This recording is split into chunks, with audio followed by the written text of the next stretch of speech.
that ties Yeah. into what we'll discuss in relationship to the dark triad, because there's some mystery about why women seem to be attracted to these so-called dark triad traits.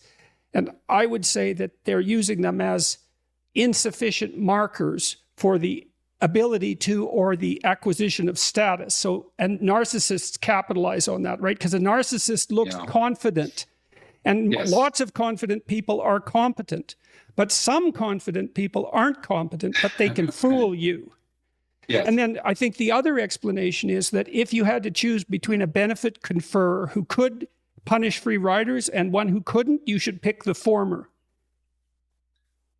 One who could deal with free riders, who could and would, had the capability to.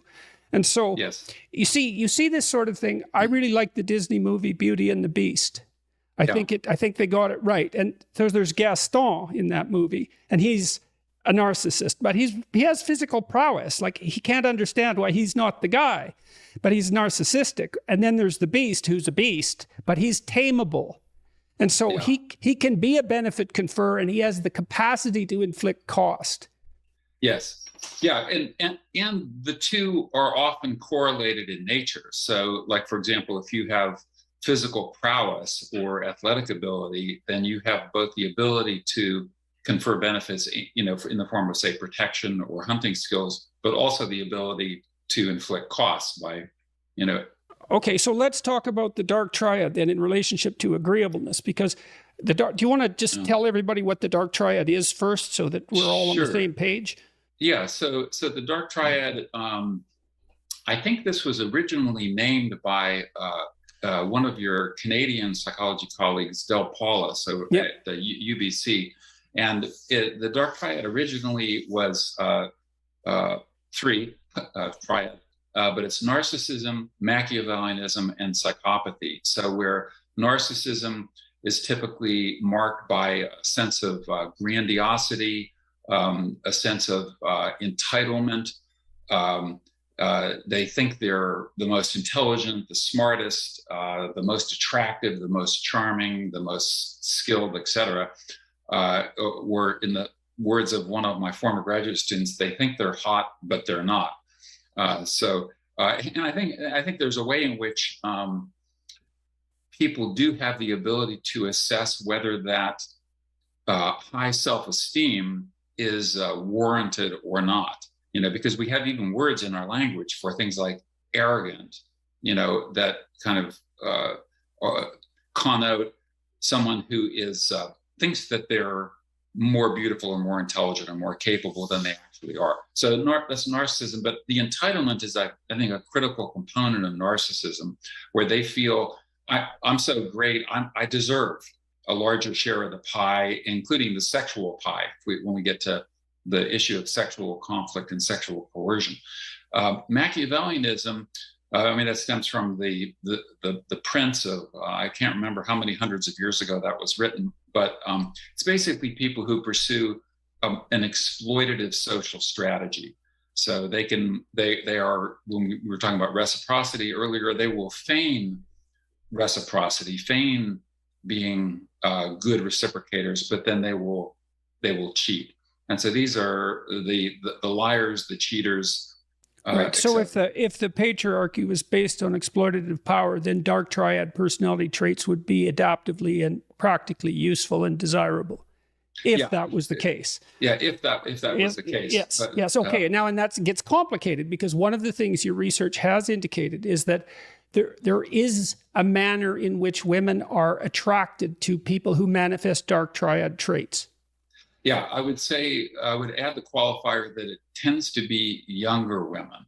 So teenagers or women in their early 20s. Women, as they mature and get more experience on the mating market, tend to be less attracted to these dark triad characters. Okay, so Okay, so you guys heard that usually, like I said in the beginning of the video, and these, if you guys have been high school, college, and you're a nerdy guy or like shy like me, you could literally remember the girls who are attracted to the bad boys who never listen to the teachers, or even right now, the girls who are attracted to the gangsters, but they don't like the nerdy guys. They don't like the guys who are always doing the right thing. They like the guys who break rules, who don't follow the law, who are always getting, even the way women like guys who are in prison, write letters to guys who are in prison. So all those things they are saying usually happens when they are younger. Now when they get older, that's when they want the good guy who is stable. Here's a hypothesis. It's not that easy to distinguish the willingness to use casual power and control from competence when you're not very experienced. And so the dark triad types can feign status-related competence, and they can ensnare naive women. Yes. Yeah, that's right. And they also have some qualities that women genuinely do desire. So they tend to, like the narcissists, tend to put themselves at the center of attention. And one of the things we know about status hierarchies is that the attention structure is very important. That is, the high status people tend to be those to whom the most people pay the most attention. And so women are drawn. I one anecdote, a female colleague of mine, very intelligent evolutionary psychologist, went to a conference and found herself very attracted to the organizer of the conference. And then 6 months later, she encountered him, and he was just a normal attendee at the conference, and she didn't find him very attractive. She wondered, what was I thinking? But what it was is he was at the center of the attention structure. Well, the attention structure is an unbelievably reliable indicator of what's valuable, because we don't devote our visual attentive resources to anything that isn't of singular value in the environment. And so that's why precisely why we compete for attention. It's also an extremely valuable resource. Absolutely. So to me, that sounds like when, how, like, say, Drake, Chris Brown, I don't know, Tupac, whichever kind of celebrities you can think of, some women are attracted to him because he has the attention of other women. But then over time, they figure out that, okay, he's not as cute as I thought. You feel me? And the opposite is true. A woman could meet a guy she really likes, she finds him attractive, and then when she introduces him to her friends, if they say he's not that attractive, then she will ask herself, you know what, maybe there's something wrong with him that that my friends see. That's why sometimes they say that women want a man other women want. But if they don't want you, you better believe no matter how, she has to be so mature to want a man that she knows other women don't want, other women wouldn't chase. So, I mean, a valuable and limited resource, it's finite. And so really at every moment in time, we're making decisions about what to allocate our attention to. I read a funny study once, you might be aware of this, where monkeys, I think they were green monkeys, but I'm not sure, were shown photographs of other members of their troop. And they gazed much longer at the high status individuals in the photographs. Yeah. So, and then you think about that too, there's something really interesting about that, because imagine that compulsion to attend to what acquired status, or let's say competent status, is accompanied in human beings by a profound instinct to imitate.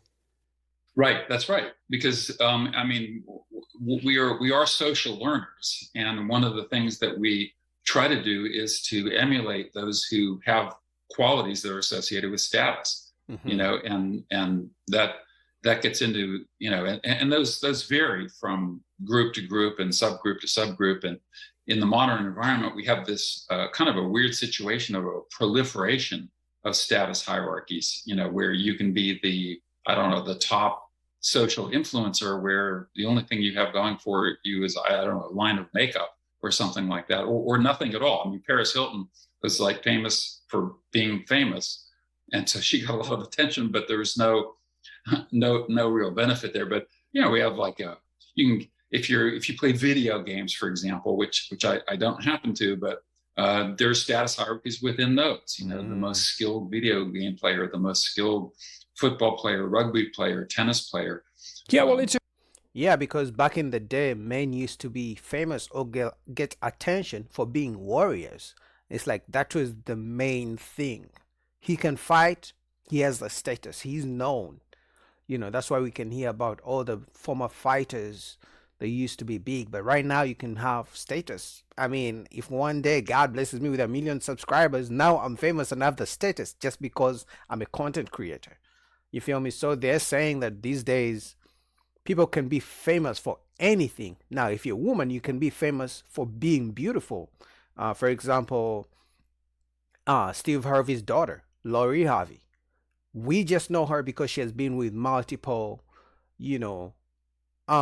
famous celebrities, men, and being Steve Harvey's daughter. That's it. We don't know how. I personally don't know how for anything else. It's a good thing, that we can create all these competence hierarchies, because what it means is that diverse talents have the opportunity to acquire the status that might also alternatively entice them to violence, let's say, because that is associated with status inequality. And so one of the solutions to status inequality is diverse games of competence, as diverse a range as possible. Yeah, so, and that's, and that's definitely a good thing, because if there was just one status hierarchy, then that means status is inherently a relative, gauged by a relative metric, So if you're the number one, no one else can be the number one. But if you can be the best scholar, the best writer, the best World of Warcraft player, the best tennis player, these multiple status hierarchies give more people the opportunity to gain in status. Right. Another argument against the patriarchy as a unitary idea, right? Well, which patriarchy do you mean? Do you mean like the evil coalition of plumbers, which is a joke I've made before? Like, that's power, is it? Plumbers, really? No, they're not organized in terms of their success by which plumber is the meanest and the toughest. That's not how it works at all. Right. And so, no, yeah, absolutely. And that gets into the issue of there are large pools of men who are at the bottom of the status hierarchy and who don't have the qualities that women desire. And so are they really oppressing women? There's this interesting there's an interesting photo that I think got captioned, but it's two very elegant women with designer handbags, and they're walking by a guy who's like fixing the tar in the street. He's a street worker fixing the tar, and as they walk by this guy who's groveling on the ground, they say, "Stop oppressing me." Right. So anyway. Yeah, I've seen the photo. If you guys know what they're talking about. So basically they are saying when women say men oppress them, they usually don't talk about the poor, broke man that nobody knows. They usually talk about the top 1% as the oppressors. They talk about the guys who have the power, who have the money, because the guy on the street, cleaning the street, picking up trash on the roads, construction on a construction site, constructing the roads. That's not the guy they talk about that is oppressing them. They talk about the top 1% who have all the power and all the money. So they're asking the question, so who is really oppressing you? Is it men or is it just the top 1%? Is it all men or just at the top 1%? Right. Well, I wanted to talk to you a bit more about the dark triad issue too, because there's a mystery in it, and I think it's one that corrupts psychology to some degree, psychology. Yes. Okay. So we didn't mention the third one. Yes. Which is the third element of the dark triad, which is psychopathy. And you probably have a deeper understanding of psychopathy than I do, but one of the hallmarks is a lack of empathy. That is, most normal humans have an empathy circuit that we feel compassion if someone gets hurt, or if a pet gets injured, or a child falls down and skins a knee. We feel a sense of compassion for the suffering of other people, but psychopaths don't. It's like they might laugh if someone gets hurt, and so that empathy circuit seems to be severed. And also, one of the hallmarks seems to be that they're not responsive to punishment. That they're more oriented toward reward, and so punishing them doesn't tend to change their behavior. It isn't obvious that they have an empathy for their future selves. right? So punishment's like, well, you know, part of the reason that you react to punishment is because you don't want your future self to be punished again, but you have to care about that before that works. Right. Yeah, that gets to the issue of steepness of future discounting. Yes, exactly. Yeah. Okay, so okay, so because the bad boys, because again, you have to remember that this is reference to why women like the bad boys. Now, because bad boys don't show empathy and they're fearless, and like I said, they don't fear punishment, and they are rule breakers, they don't follow laws, that comes off as protective, as strong, as warrior-like to women, which is something they like. So you as a nice guy, you're always following the rules. You know, you take a right when you're supposed to take a right. You never broke any laws. You never been to prison. You can't own a gun. You never shot any guns. You never been in a fight. A woman might look at you like, I don't know. Will you be able to protect me once the bad guys come attack us? You know, so that goes hand in hand with what they just said. The bad boys, they don't care about all that. They're going to do whatever they want to do. So that usually comes off as good. Like he's a protector to women. Yeah, grab for all the gusto right now and don't think about the future consequences. So one of the things one of the big 5 personality traits that the dark triad is most associated with is agreeableness, low agreeableness. Yeah. And I do think that research psychologists and psychologists in general have a kind of ethical bias in relationship to the agreeableness dimension, you know, and of course women are higher in trait agreeableness than men. Right. Reliably, it's about half a standard deviation. It's one of the biggest sex differences, and it's associated with compassion and politeness in the work we've done anyways. And so that's empathy, at least to some degree.